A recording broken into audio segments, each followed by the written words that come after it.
McLaren is believed to have signed Piastri initially on a reserve driver deal for 2023, one that it intends to upgrade to a race seat, assuming that a plan for Ricciardo's early exit is eventually agreed. Ricciardo has a firm McLaren contract for next season as part of the original 3-year deal that he signed in early 2020 while still at Renault. Ricciardo and the team will now have to agree a settlement involving a substantial payoff in order for him to walk away at the end of the season. He's understood to have no interest in moving sideways into the team's Formula E program and is determined to find another seat in F1. The Woking team is confident that it can hang on to Piastri despite Alpine's claim that it has a valid contract with the youngster for 2023. The ASTON team made an announcement to that effect on Tuesday that was subsequently challenged by Piastri on social media. It's believed that Piastri's ability to walk away from Alpine is based on a claim that his 2023 deal with the team was never properly signed. The July 31st date, widely believed to be related to an option the team had on him, is understood to have no special relevance.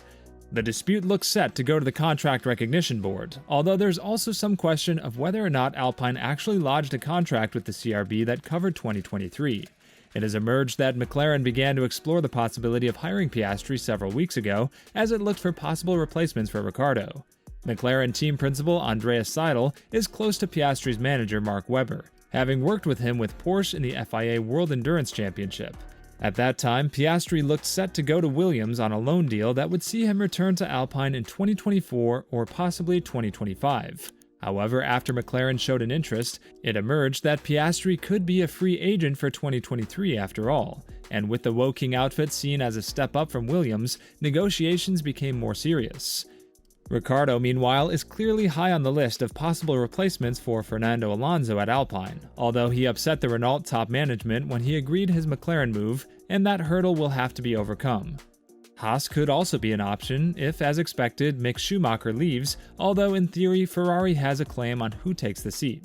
Sometimes payoff deals like the one Ricciardo is set to receive can be impacted by the driver concerned subsequently finding a seat elsewhere.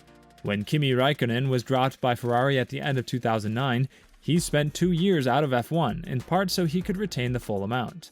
However, it's understood that given the sums involved required to satisfy Ricciardo's original deal, one scenario is that even if he lands a drive elsewhere, he may end up still being paid by McLaren not to race for the team in 2023.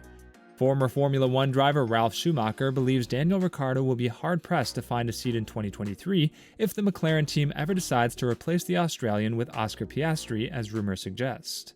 According to rumors, Australian Oscar Piastri has signed a pre-agreement with the McLaren team to start in Formula One from the 2023 season alongside Briton Lando Norris, and as a direct replacement for his compatriot Daniel Ricciardo, who for his part is linked with a return to Alpine after Fernando Alonso decided to join the Aston Martin team for next year.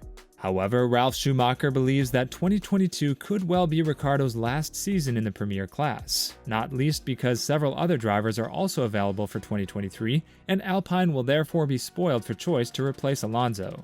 The names are there for each cockpit. Mike Schumacher, actuellement chez Haas, has not yet signed a contract. Therefore, he would be a candidate with speed as you've seen, explains Ralf Schumacher on Sky Sports. Nico Hülkenberg, pilote de réserve d'Aston Martin, is also still in the starting blocks, and then there's also the question of Ricciardo.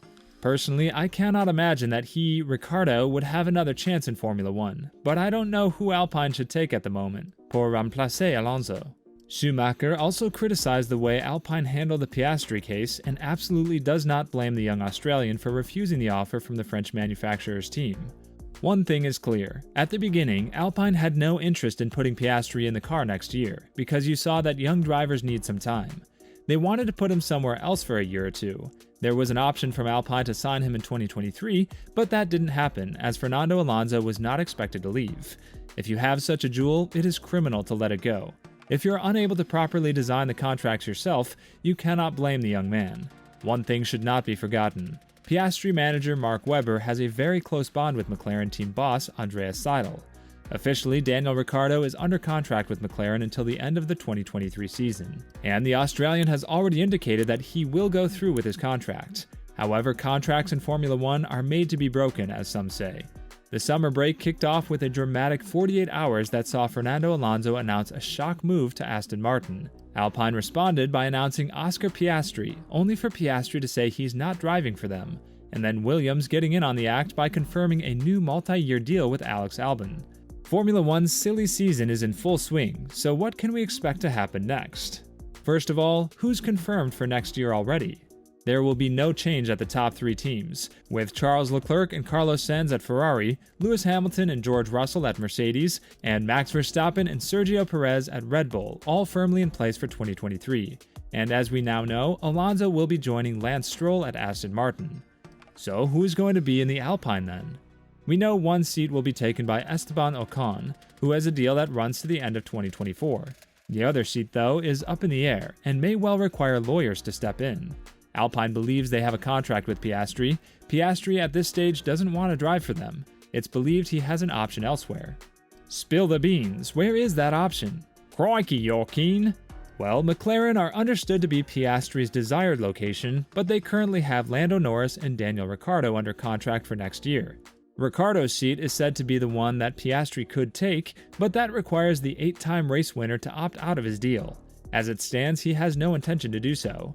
If McLaren do get Piastri, what will Alpine do?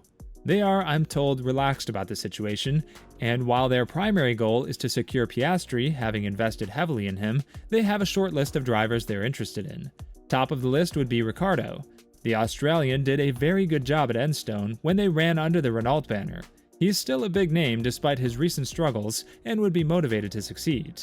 If Ricciardo leaves McLaren and the sport, then it's a bit trickier. But it's a desirable seat, and there are plenty on the market, including the likes of Nick de Vries and Mick Schumacher. Let's talk about Williams.